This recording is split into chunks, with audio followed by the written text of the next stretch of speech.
사우디아라비아 최대 석유시설이 드론 공격을 당해 가동이 중단되면서 드론의 군사적 효용성에 관심이 몰리고 있습니다. 탄도미사일이나 고가의 전투기가 아닌 값싼 드론과 순항미사일로 국제 원유 시장이 타격을 받았고, 세계 최강 미국조차도 기술 평준화가 만들어낸 드론과 저가형 순항미사일에 대한 방공망 투자에 열을 올리고 있죠. 미국은 지난 10년 동안 잠재적 적들보다 군사적 우위에 있다는 자만으로 단거리 대공 방어 능력을 크게 염려하지 않았습니다. 이란의 지원을 받는 후티 반군의 드론 운용력은 세계에서도 수준급입니다. 이들은 예멘 정부군 프레이드 행사장을 드론으로 공격하여 정부군 고위 장성을 포함해 6명을 살해하였고, 5월엔 정부군을 돕는 사우디와 아랍에미리트의 군사 민간 정유시설 등 300여 곳을 드론으로 공격할 것이라고 엄포를 놓기도 했죠. 후티 반군의 대형 드론은 1448km까지 비행해 걸프 대부분이 사정권에 있습니다. 오늘 영상은 한국도 언제 당할지 모른다, 사우디 정유시설 드론 공격에 대해 분석한 영상입니다. 한국도 드론 테러에 대한 방어 시스템을 시급히 갖출 필요성을 이번 사건을 통해 확인할 수 있었습니다. 이러한 드론에 의한 공격은 향후 유사 테러로 세계 각국에서 빈번하게 발생할 가능성이 높습니다. 이번 드론 공격의 몇 가지 특별한 점을 생각해보면,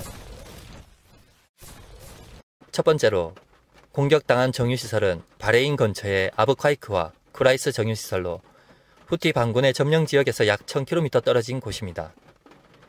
만약 후티 반군이 점령지에서 드론을 이륙시켰다면 최초로 1000km 이상 거리에서 드론 공격을 성공한 사례가 된다는 것이죠.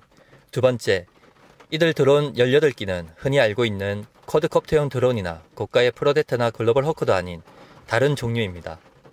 일단 쿼드콥터형 드론은 원거리 비행이 불가능하고, 고성능 드론은 반군이 사용하기에는 너무 고가라는 것이죠.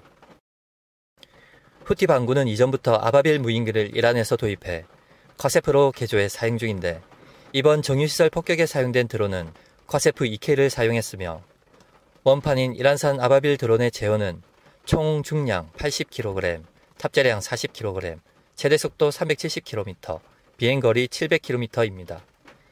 아바빌 드론의 비행거리가 700km이지만 공격에 사용된 드론은 1000km 이상을 날아왔다는 것인데, 후티 반군은 사우디와 아랍에미리트 석유시설과 도시에 추가 공격을 예고하면서 드론은 군사기술 격차를 극복하게 해주는 무기가 되었습니다. 세 번째로 파괴된 정유시설 사진을 보면 매우 정교한 타격임을 알 수 있습니다. 이는 상당히 정밀한 GPS 신호를 사용했다는 점이지요. 이륙 시 공격할 좌표만 입력하면 지상 조종사와 교신을 끊고 비행하기 때문에 전파 신호를 추적하여 방어하기란 쉽지 않습니다. 이를 탐지한 소형 레이더의 유효 거리를 5km로 봤을 때 시속 360km로 1초에 100m를 날아가는 드론을 탐지해도 50초 안에 파괴해야 된다는 것이죠. 그런데 만약 군집 드론 형태로 공격해온다면 군집의 시너지 효과로 기존 재래식 무기로 완벽히 제압하는 건 불가능합니다. 일례로 최강의 대공 방어 능력을 갖춘 신의 방패로 평가된 이지스 구축함을 대상으로 한 시뮬레이션 결과에서도 드러났습니다. 2012년 미국은 후티 반군의 드론처럼 카미가제식 자폭 기능을 갖춘 8대의 소형 드론으로 미 해군 이지스 구축함을 공격하는 시뮬레이션을 했습니다. 결과는 현존 방어 체계로는 드론 8대 중 4대가 자폭에 성공했습니다. 이후 가장 효과적인 대안을 제시하여 방어 체계를 업그레이드한 후 시뮬레이션을 다시 했는데, 근접 방어 무기 체계 CIWS와 전자전 공격 체계, 기만 체계 등을 추가로 설치해도 평균 1.12대의 드론이 자폭에 성공했습니다. 즉 첨단 유도 무기도 아닌 저가의 드론을 잡는데 이지스함 한 대에 평균 4,620만 달러를 투자해야 8대 중 7대를 겨우 잡을 수 있다는 말이죠. 만일 미 해군이 이지스함 88척을 방어 체계를 업그레이드 한다면 무려 40억 6,560만 달러, 하나로 4조 8천억 원이 소요됩니다. 그리고 최근 개발된 레이저 무기는 1회에 1개의 목표물만 대응 가능하기 때문에 최소 몇 초 이상의 교전 시간이 추가로 필요하게 됩니다.